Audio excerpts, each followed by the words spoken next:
Você tem recebido várias ministrações, desde a aula 1, a aula 2, a aula 3, a aula 4, 5 e 6. Você recebeu todo o entendimento de como nós temos sido adoecidos por conta da ausência paterna, por conta da ausência materna e todo esse adoecimento que tem acontecido nas nossas vidas.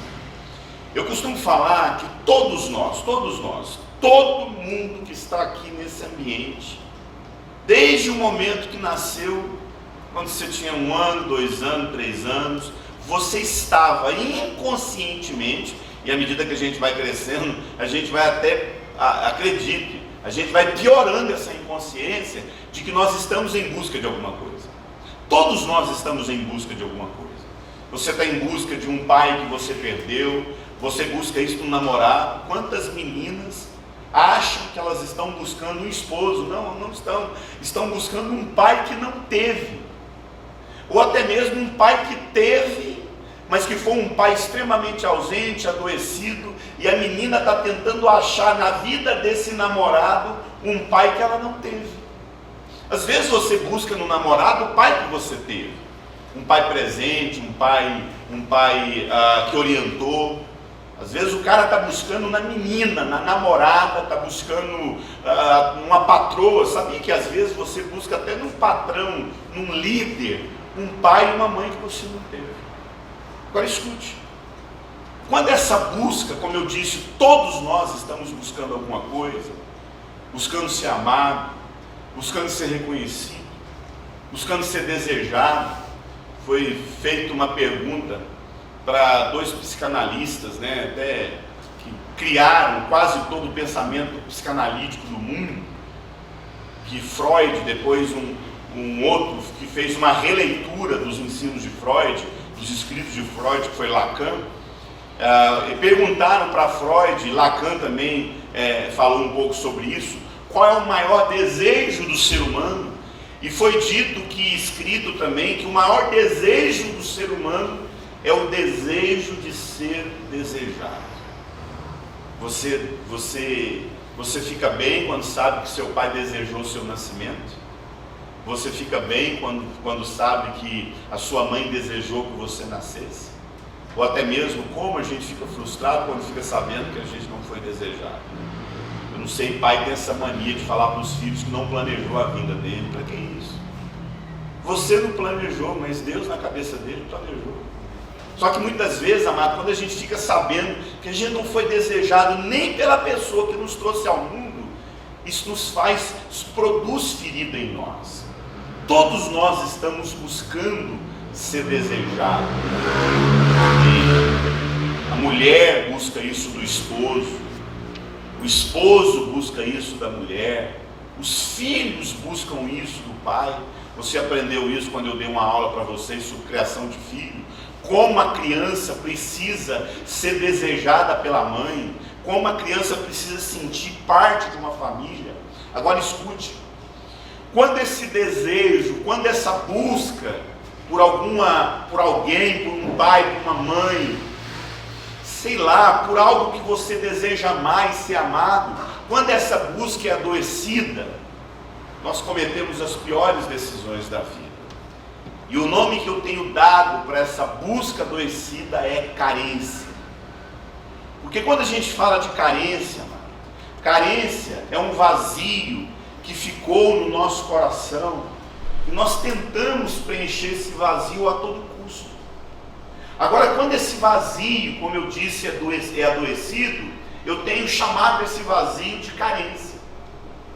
Porque carência, do contrário que se pensa, a carência, na verdade, queridos, quando a gente fala a respeito dessa carência, que tantos pensam, tem um entendimento errado, porque a gente acha que carência é apenas um sentimento, e não é apenas um sentimento, pode ser um sentimento também, mas carência não é um sentimento. Carência é uma doença que tem na nossa alma, porque a carência, na verdade, o carente, melhor dizendo, é uma criança abandonada, com a ilusão de que alguém ou alguma coisa será a resposta para tudo que ele acha que precisa na vida. Então o carente, ele tenta encontrar resposta em tudo, ele não consegue olhar para a vida sem que tudo na vida dele, ele tente encontrar uma solução para ele, e não é assim. A gente vai descobrindo no decorrer da nossa vida que profissão não é resposta. A gente tem a ilusão de que ser famoso, a gente tem a ilusão de ter muito dinheiro, amado, vai no Alphaville, vai lá no Alphaville. Eu sempre digo, amado, está todo mundo esperando ter 1 milhão na conta, mas o cara que tem 1 milhão na conta está querendo se matar também. O cara que tem 2 milhões na conta está querendo se matar. A mulher que tem um corpo escultural está querendo se matar. O cara que é famoso no Brasil inteiro está tendo depressão. Então qual que é a solução para o ser humano? A gente tem a ilusão de que dinheiro, a gente tem a ilusão de que corpo escultural, a gente tem a ilusão de que alguma coisa vai ser a resposta na nossa vida.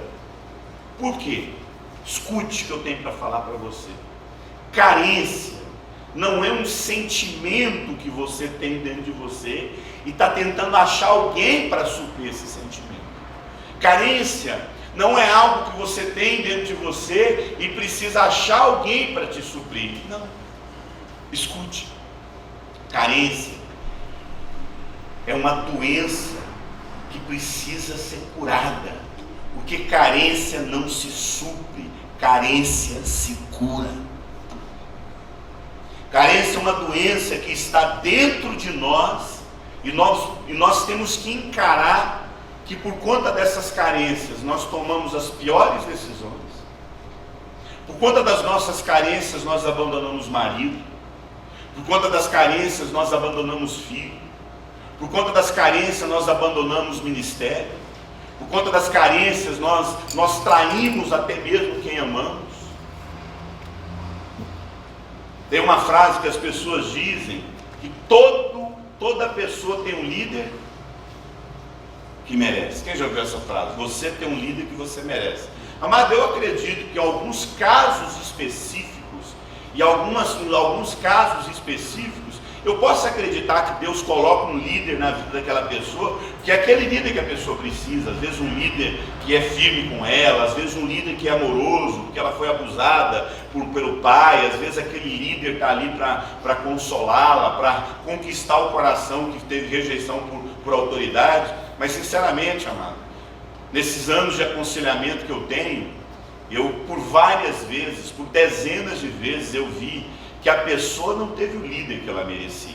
Quantas pessoas entram nas nossas igrejas doentes, carentes, está escrito na testa dela, carência.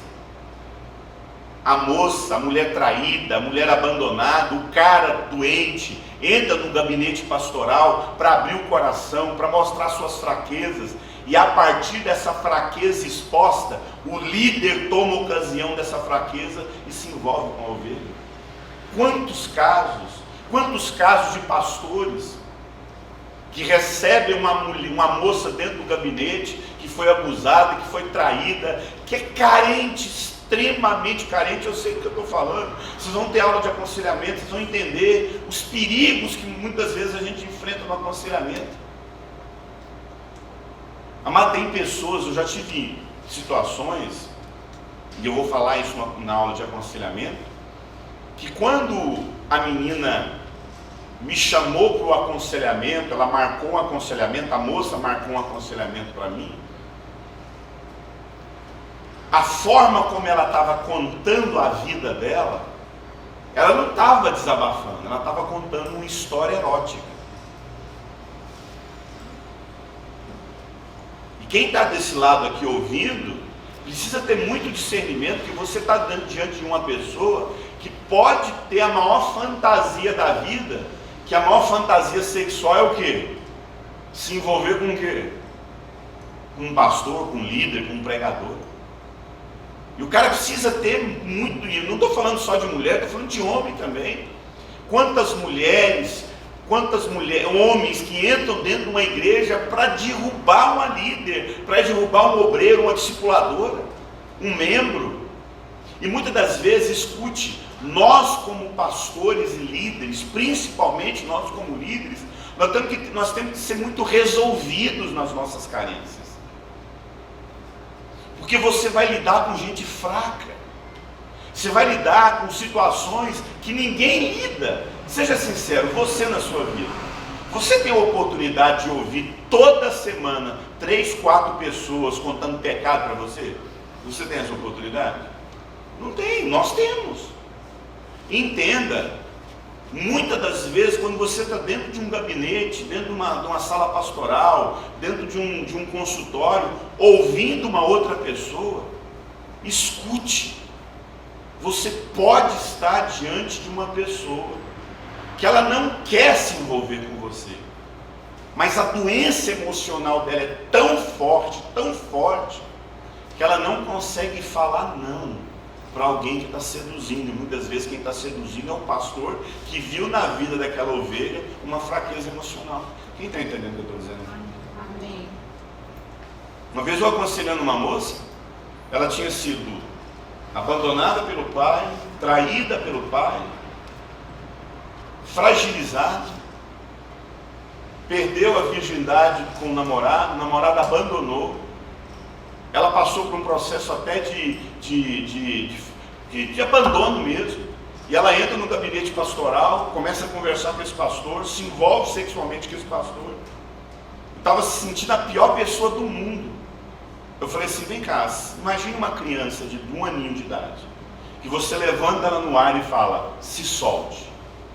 Se solte. Amado, uma criança de 1 ano de idade, quando você a levanta no ar e pede para ela se soltar, para ela conseguir se soltar das garras de um adulto, ela consegue fazer isso? Por quê, amado? Porque ela é fraca. E muitas das vezes o líder sabe que aquela pessoa que está na frente dele é fraca. E ele pode fazer o que quiser com ela, levá-la para a cama, seduzi-la, porque muitas das vezes só o fato de alguém te ouvir, você se apaixona. Só o fato de alguém parar diante de você e ficar te escutando, te chamando de amada, ouvindo você. Por isso, vou falar uma coisa para você. Isso aqui não é lugar de gente carente. Liderança, microfone, não é lugar de carente. Gente carente faz as piores decisões na vida. Gente carente casa com gente doente. Gente carente abandona esposo, abandona marido, abandona filho por conta da sua doença emocional. Quantas vezes eu já falei isso? Tem casais que chegam na minha frente, eu acho que eu falei isso para vocês, com a vida toda destruída, o cara traindo, a mulher traindo, o cara traindo, a mulher há 2 anos sem ter relação sexual com o marido, casamento destruído. E quando você vai ouvir a história dos dois, são 2 doentes emocionalmente, 2 carentes, casaram por carência, casou por carência, casou não porque os sentimentos estavam adormecidos. Qual foi a primeira coisa que Deus fez com Adão, antes de dar uma esposa para ele? Fez ele cair num sono profundo. Então, qual é a condição de uma pessoa que Deus dá para ela um marido, uma esposa? Alguém que fez o quê? Descansou, meu irmão. Sono profundo é o quê? Descansar. Quando você descansa e deixa Deus trabalhar, deixa Deus, que a Bíblia fala que tendo tomado da costela, curioso isso, para que Deus te dê alguma coisa, Ele precisa achar primeiramente algo em você. Não é o vazio. A pessoa que está pronta para ter alguém não é uma pessoa vazia, porque Deus tirou algo de dentro do Adão e transformou aquilo que estava dentro dele numa esposa. Então fica todo mundo perguntando, Deus, pastor, qual que é o segredo para você casar? É deixar Deus tirar de dentro de você algo bom e transformar isso de bom numa pessoa para caminhar junto contigo. Agora imagine quando você está aí tentando achar a pessoa que você quer na internet, tentando achar a pessoa que você quer no bate-papo, tentando achar a pessoa, sabe? Não descansa, mas o carente não consegue.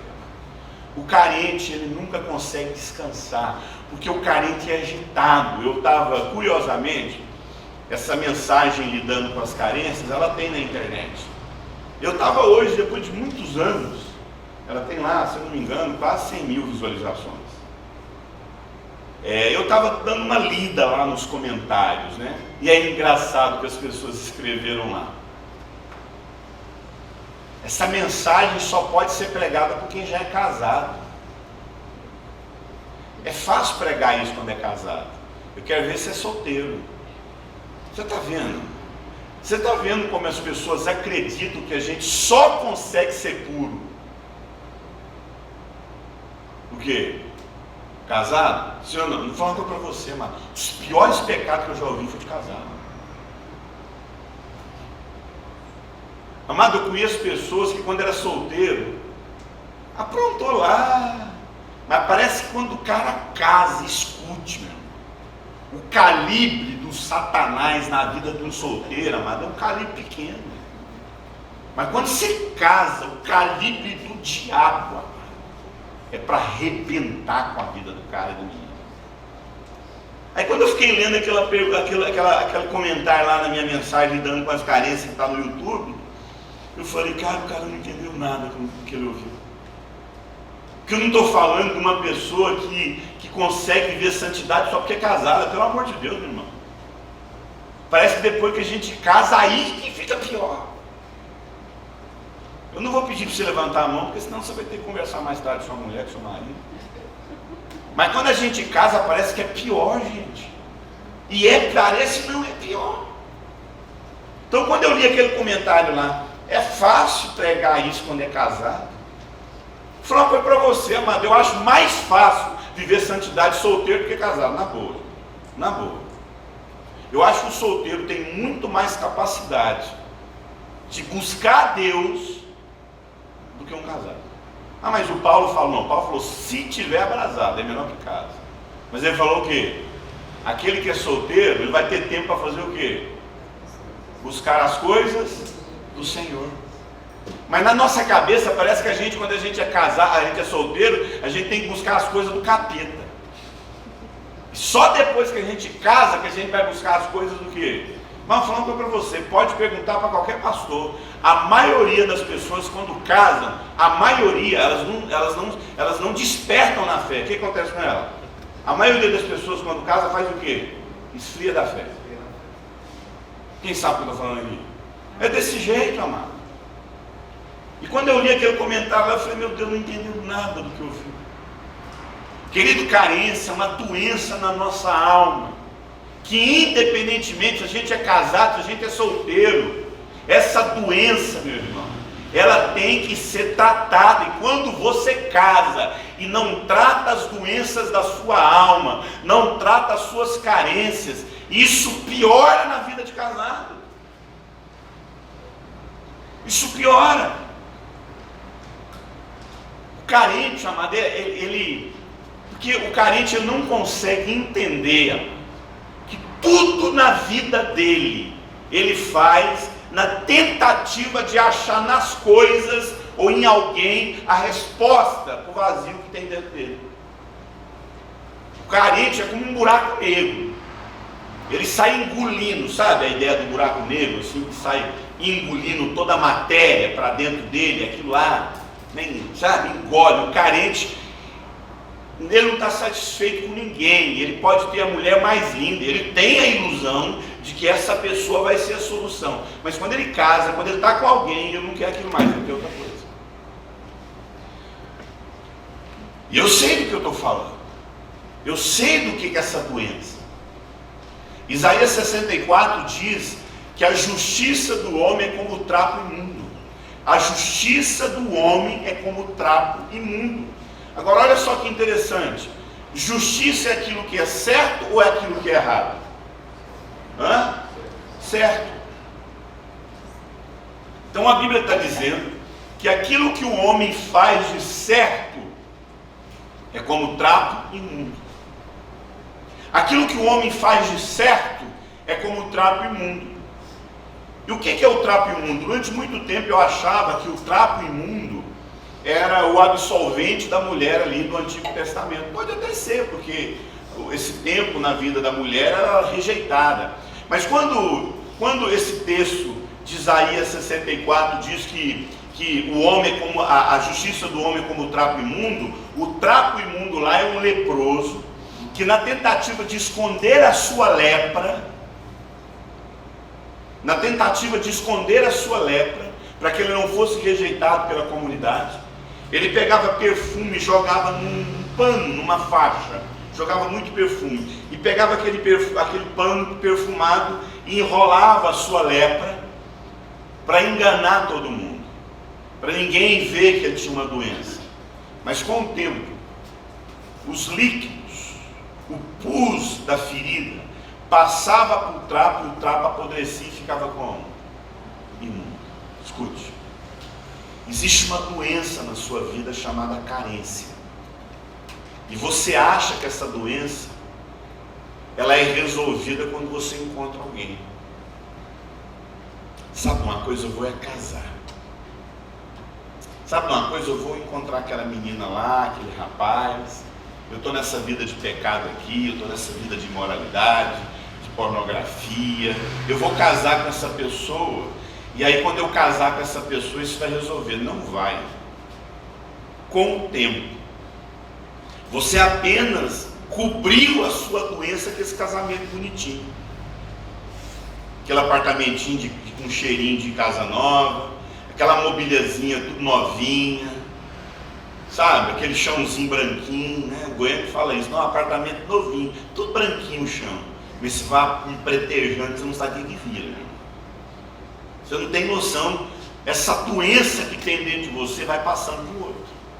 E quando você percebe aquilo que você escondeu, o trapo imundo, esse pano que você tentou esconder o seu pecado, chamado casamento, com o tempo, o seu próprio casamento está contaminado com a sua doença. Quem sabe o que eu estou falando? Quantas pessoas casaram com gente boa, casaram com menina que tem caráter, casou com um homem que tem caráter, mas com o tempo a sua doença passou para todo mundo dentro de casa. Aí fica todo mundo doente ali com as suas carências dentro de casa.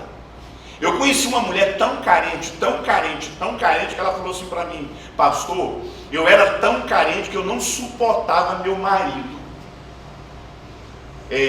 gostar de bicho, porque ela era lá em Manaus, e meu marido gostava de tudo quanto é tipo de bicho. Ele tinha na casa dele, na vida de solteiro, cachorro, galinha, codorna, codorniz, calopsita, jacaré, iguana, tartaruga, tudo quanto é tipo de bicho. E ele trouxe aquela bicharada tudo para dentro da casa. Ele levantava de manhã cedo e colocava comida para aqueles bichos e conversava com aqueles bichos. Um dia eu não aguentei, pastor. Eu fui lá no liquidificador que eu tinha, peguei uma soda cáustica, joguei no liquidificador com os produtos de limpeza, coloquei no borrifador, um fuque-fuque, e eu ia na cabeça dos bichinhos. E eles iam ficando branquinho, morria com as patinhas para cima, com a cabeça tudo podre. Meu marido falou assim: nossa, meu amor, eu acho que uma praga aqui dentro de casa, meus bichos estão morrendo tudo. Era a mulher dele que era a praga. O carente é desse jeito, amado. Ele não suporta compartilhar ninguém com ninguém. O carente é igual uma sucuri. Já viu como é que é a sucuri? A sucuri vê uma presa. Aí quando a sucuri vê uma presa, ela dá o bote. E vai envolvendo a pessoa. Vai envolvendo. Aí de repente, quando ela está quase perto da presa, assim, ela vai e quebra a presa. Vai quebrando a presa. Aí quando ela quebra a presa toda, ela baba, é a baba da sucuri. A sucuri baba sobre a presa. Sabe para que ela baba sobre a presa? Para engolir vivo, assim, para escorregar para dentro dela. O carente é desse jeito, ele dá o bote na presa, assim. Ele envolve a presa que a pessoa não tem por onde ir. A vida dela não consegue mais para lugar nenhum, ninguém se relaciona com ela, ela não tem mais vida própria, porque tudo fica ali cercada pelo carente. O carente cerca a pessoa. Quem já viu gente assim? E aí muda a pessoa, quebra ela. Você não pode ser assim, aí ele muda a forma dela. Você tem que usar essa roupa, você tem que fazer isso, você tem que fazer aquilo. Aí depois ele baba sobre a pessoa. Você é lindo. Você é a melhor coisa que Deus poderia ter me dado. Você é minha. Mas você sabe por que ele está te elogiando desse jeito, né? Sabe por que esse carinha te elogia 24 horas? Porque ele quer te comer vivo. É igual o mineirinho que chegou assim na fazenda, né? Aí o mineiro chegou na fazenda e falou assim: nossa, que porquinha mais linda que vocês têm, hein? Vocês cuidam direitinho dela? Sabe por quê? Porque a porquinha ela não tinha rabo, mas tinha um corativinho no rabinho dela. Ela não tinha pata, mas tinha um corativinho. Ela não tinha orelha, tinha um corativinho. Ela não tinha focinho, tinha um corativo. Então ela estava toda cheia de corativos, faltando pedaço, mas muito bem cuidada. O mineiro falou: nossa, vocês amam muito ela, você cuida bem direitinho dela, hein?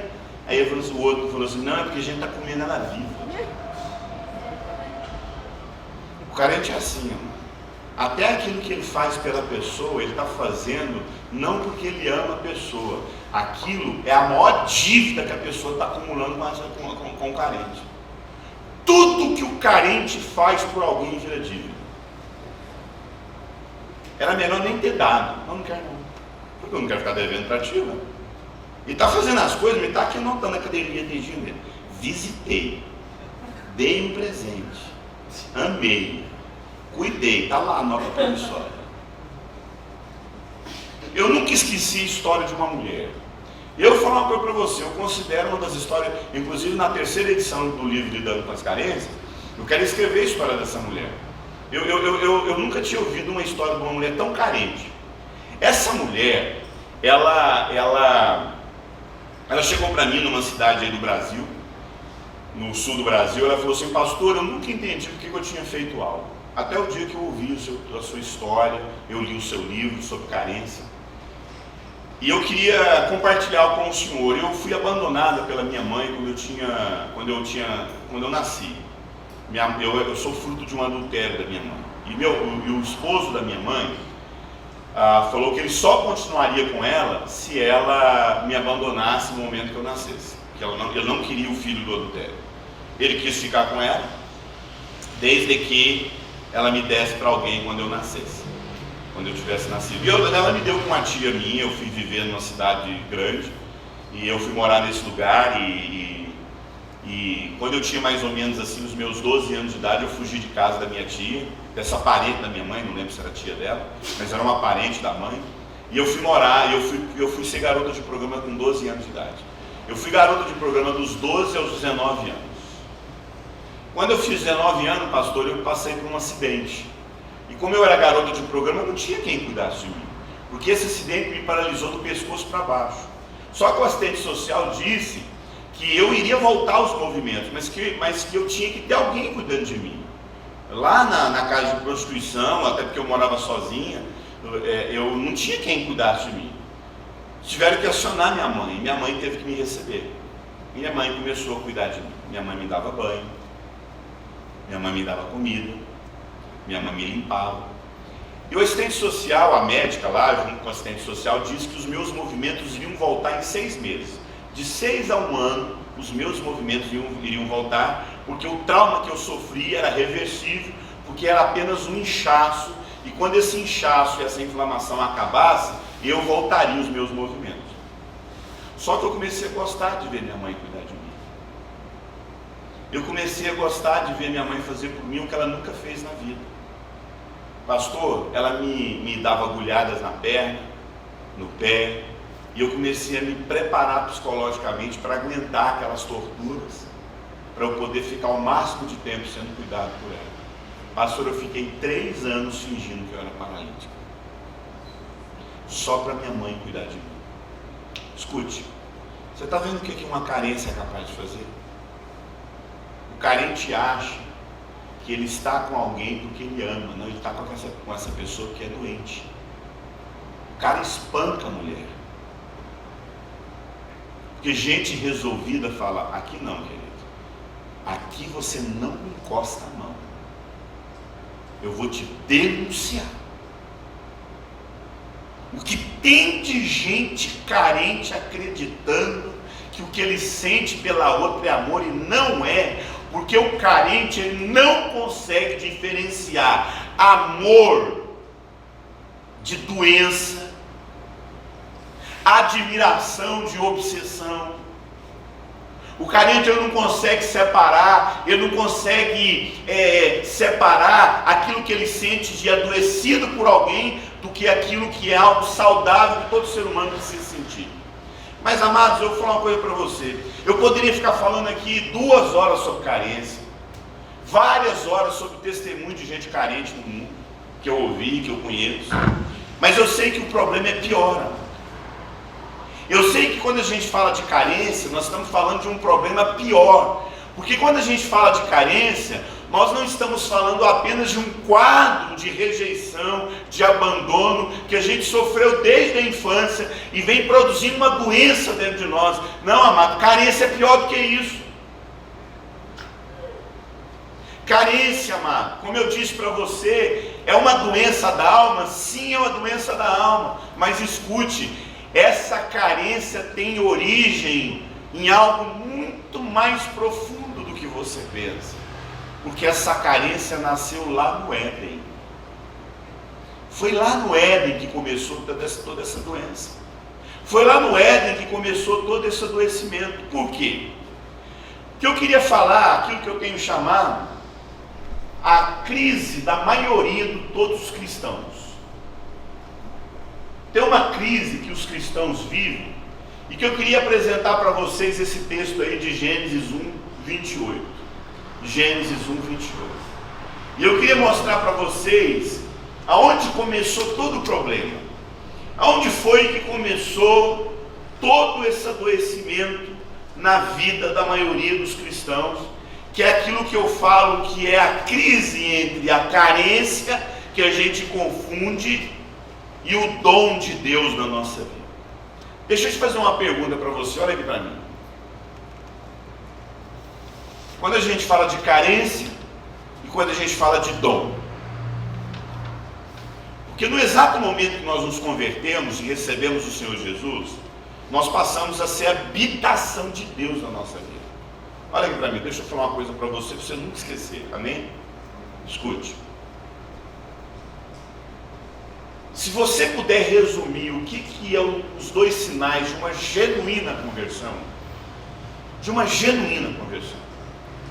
a gente sabe que a genuína conversão é você abandonar o pecado, é verdade, isso é uma evidência da conversão. A conversão é quando você olha para o pecado de outra forma. Pessoas que vivem escravas do pecado, vivem numa vida de pecado, isso é um sinal que possivelmente essa pessoa não converteu, amém? Mas se a gente pudesse assim resumir em dois eventos na vida de alguém, que é uma pessoa genuinamente convertida. Você sabia que o nome de Deus não é Deus, né? Quem não sabia disso? Quem não sabia que o nome não é Deus? O nome do pastor é pastor? O nome dele é o quê? Samuel. O meu nome é pastor? Meu nome é o quê? Pastor é o quê? É um título, é uma posição. O nome de Deus não é Deus. Deus é uma posição. Deus é um título. O nome de Deus tem um nome lá, que foi dado, né, por Abraão. Primeira vez que Deus revelou o nome dele. Quem sabe o nome de Deus? Quando Deus falou a primeira vez ali com Abraão, e falou o nome dele para Abraão, quem sabe qual foi a pronúncia? Estranhamente, sabe qual foi a pronúncia? Só como é que você escreve isso? Na cultura judaica, lá nos textos mais originais, o nome de Deus é como se fosse um sopro. Aí eles tentaram, com muita dificuldade, criar um pentagrama lá que criou umas consoantes. Depois dessas consoantes foram adicionando algumas vogais e criou-se o primeiro nome de Deus falável, pronunciável, porque mesmo que seja e mesmo que seja consoantes, mesmo assim não se pronunciaria. Aí na tentativa de pronunciar, adicionar algumas vogais, e criou-se o nome Yahvé. E aí tem vários desdobramentos, como Jeová, tem vários desdobramentos, como Javé, tem vários desdobramentos, que é o mais próximo nosso, que é o Adonai. Qualquer judeu chama Deus de Adonai. Mas tem muitos desdobramentos no nome de Deus. Mas Deus não é um nome, Deus é um título. Mas a gente reconhece Deus quando a gente se converte, a gente tem Deus. Qual seria o primeiro nível de conversão? É que na nossa vida, é como se nós tivéssemos uma caixinha com várias etiquetas. Várias etiquetas. E cada etiqueta dessa, sabe aquelas etiquetas que colam? Aquelas amarelinhas, né? Você vai lá e escreve Deus em várias etiquetas.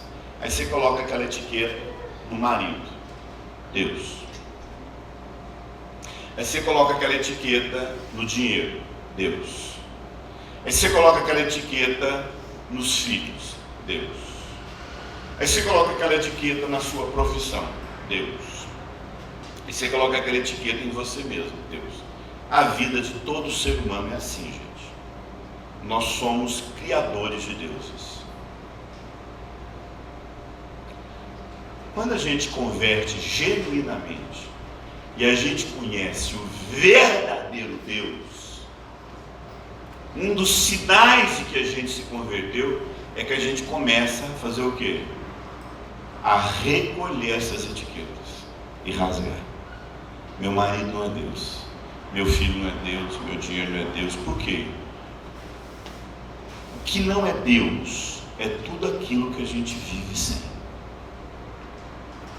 A gente sofre a perda de um esposo, mas a gente vive sem. A gente sofre a perda de um filho, mas a gente vive sem. A gente sofre a ausência de dinheiro, a ausência de emprego, a ausência de várias coisas, de amigos, mas a gente vive sem. Mas o que a gente nunca mais vive sem quando a gente tem uma genuína conversão? Então aí a gente começa a entender quem é realmente Deus na nossa vida. Isso é o primeiro passo da conversão. Ok? Qual que é o segundo passo da conversão?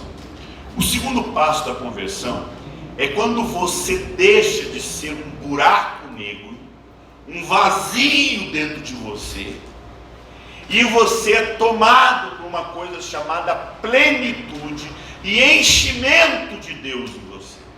Você passa a ser cheio de Deus. Agora Deus não é algo que você apenas não vive sem. Deus veio fazer morada em você. A gente chama isso de batismo do Espírito Santo, a gente chama isso de enchimento do Espírito Santo, a gente chama isso de plenitude do Espírito Santo. Mas seja o nome que der, o que é ser convertido? É reconhecer que Deus é só um e passar a ser morada dele. Isso significa que o dom de Deus, o amor de Deus, passa a viver dentro de você. Amém, amado? Isso é dom de Deus. Então, no exato momento quando você conheceu a Jesus Cristo, Deus se encheu da presença dele. Ele passou a morar dentro de você. Você passou a ser habitação de Deus nesse mundo. Agora escute. O grande problema dos cristãos é que eles não são tomados dessa plenitude, como Paulo fala. Sejam, pois, tomados da plenitude de Deus. A maioria dos cristãos, mesmo convertidos, eles não são tomados do dom de Deus, eles são tomados de carência. Eles continuam agindo na vida como se fosse qualquer pessoa que não conhece Deus. Então eles vivem com a sensação de que não tem nada. Eles vivem com a sensação de um vazio existencial dentro deles. Eles vivem com a sensação de que estão tentando achar um homem para dar sentido, tentando achar emprego que dá sentido, tentando achar filho que dê sentido, porque eles não entenderam que a resposta não está se você é solteiro ou se você é casado.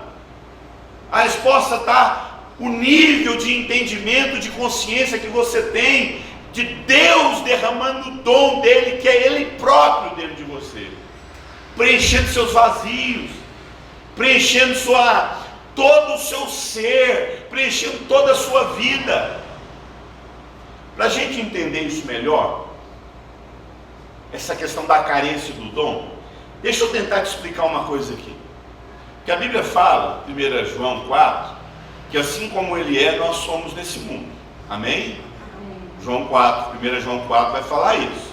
Assim como ele é, nós somos nesse mundo. Nós somos como Cristo. Nós fomos chamados a ser a imagem de Cristo. Nós somos luz do mundo e nós somos sal da terra nesse mundo. Amém? Amém. Tanto é que nós somos chamados de cristãos, que são pequenos cristos. Cristo habita em nós. Mas deixa eu fazer um exemplo. Já que nós somos como Cristo nesse mundo, deixa eu te dar um exemplo, deixa eu te explicar uma coisa. Quando Deus criou o homem, ele criou, até criou. Se quando Deus criou o homem, ele criou porque ele estava sozinho, um vazio, uma tristeza na vida dele, ele não aguentava mais aquele céu dele, sabe, que não tem problema, não tem dificuldade, aqueles anjos cantando o dia inteiro, o céu de Deus é tudo branco, o escritório dele é branco, a mesa dele é branco, o carpete dele é branco, sabe, tudo é branco, o computador dele é branco, a mesa dele é branco, o sofá dele é branco, tudo é branco na vida dele, os livros da biblioteca dele é tudo branco. Aí quando ele abria a janela, aqueles anjos cantando Santo, Santo, lá em rapaz, pô, não tem outra música não dá para cantar essa música. Aí ele, para tentar dar uma animada na vida dele, ele criou a gente para dar problema para ele. Falou, na minha vida está muito sem graça, eu preciso criar um problema na minha vida, não estou aguentando essa sem graça de vida que eu vivo. Você acha que Deus, se Deus criou eu e você porque ele estava sozinho e precisava de alguém dar sentido à vida dele? Ou 2, se Deus é pleno, não há espaços vazios nele, ele não precisa de ninguém para completá-lo, ele não precisa de ninguém para dar sentido a ele, e ele criou a humanidade, o ser humano, para poder se revelar e encher esse homem do seu amor, da sua presença. Primeiro, então me responda, Deus criou o homem para ser preenchido ou criou o homem para preenchê-lo? 1 ou 2? 2, eu acredito que é o 2, sim ou não? Sim. Tá, e a Bíblia fala que nós devemos ser como ele. Então isso significa que no exato momento que nós nos convertemos, nós deveríamos ser as pessoas mais resolvidas desse mundo. Que nós encontramos a vida. É aquilo que João fala. Amado, isso é maravilhoso. João diz lá, 1 João 1, ele diz, nós encontramos a vida. Nós não só encontramos, os nossos olhos viram, as nossas mãos tocaram, os nossos olhos contemplaram a vida, e essa vida foi nos manifesta. A vida que estava lá desde o princípio veio até nós. Amém. A glória do unigênito do Pai, cheio de graça, graça sobre graça. Agora, amado, é muito bom ouvir isso, mas a maioria de nós nos comportamos na vida como se nós nunca tivéssemos sido cheios e não tivéssemos recebido o Espírito Santo morando em nós. Porque a maioria das pessoas não sabem disso. Quando Deus, lá em lá em Ezequiel 37, quando Paulo fala em Gálatas, que a promessa que Deus deu para Abraão, ele deu, e ele se cumpriu em nós, a promessa dada a Abraão se cumpriu em nós. Eu sei que a maioria de nós vivemos uma vida como se isso não fosse verdade, amado. Então, falar a respeito de vida eterna, falar a respeito de conversão, falar a respeito de ser pleno e cheio do Espírito Santo, isso é uma ilusão na cabeça da maioria dos cristãos. Então, quando a gente olha para esse texto de Gálatas 3, que diz o seguinte: Cristo nos redimiu da maldição, se fez maldito em nosso meio, Gálatas, se fez maldito por nós, foi pendurado no madeiro, para que no meu lugar, porque era eu que deveria ser pendurado naquele madeiro. Ele disse, foi para isso que Cristo Jesus morreu, para cumprir a bênção dada a Abraão. E Gálatas 3:13 disse, para que recebêssemos o Espírito da promessa. Amém. Ezequiel 37 fala, essa é a promessa que eu fiz com a casa de Israel. Colocarei em vós o meu Espírito. Presta atenção. A gente acha que a aliança que Deus fez com o homem foi Jesus Cristo. Não foi Jesus. Você sabia disso? Você sabia que Jesus não é a aliança de Deus com o homem? E a gente cantou até isso, né? Jesus não está certo, pode ser porque eles são um só, né? Não está errado, mas a essência não é isso, porque Jesus não é a aliança de Deus com o homem. Jesus é o preço para se adquirir aliança. Jesus é o penhor da aliança. O que é penhor? O preço pago para adquirir algo, sim ou não? Sim. Qual é a aliança de Deus com o homem? Colocar em nós o Espírito Santo. Jesus morreu na cruz, ele disse, eu morri na cruz, eu tenho que morrer, fui pregado nessa cruz, para que na minha morte e na minha ressurreição, o Espírito Santo fosse enviado. Qual foi o motivo de Cristo morrer na cruz? É para que eu e você tornássemos morada de Deus. O Espírito Santo morasse em nós, o dom de Deus. Você tem dentro de você o maior poder da terra, que é o Espírito Santo. O Espírito Santo habita dentro de você. No Antigo Testamento, Deus visitava Davi, Deus visitava Sansão e enchia de força, Deus visitava os profetas, mas voltava. Não, amado, na nova aliança o Espírito Santo não mais nos visita, o Espírito Santo vive. Amém. Nós somos a habitação de Deus, somos o tabernáculo de Deus. Deus fez morada em nós, mas para isso Cristo deveria morrer. Isso é o dom de Deus. Amém, amém. Só que a maioria de nós não vive pelo dom, vive pela carência. Para você entender isso melhor, eu queria que você prestasse atenção nesse versículo aí de Gênesis 1:28. Olha só o que esse texto diz. Então, Deus os abençoou e disse, frutificai, multiplicai e enchei a terra. A palavra de Deus diz, então, Deus os abençoou e disse, frutificai, multiplicai e enchei a terra. Isso significa, amado, que quando a palavra de Deus mostra para mim e para você que a primeira coisa que Deus fez foi nos abençoar, a primeira coisa que Deus fez foi nos abençoar. Amém?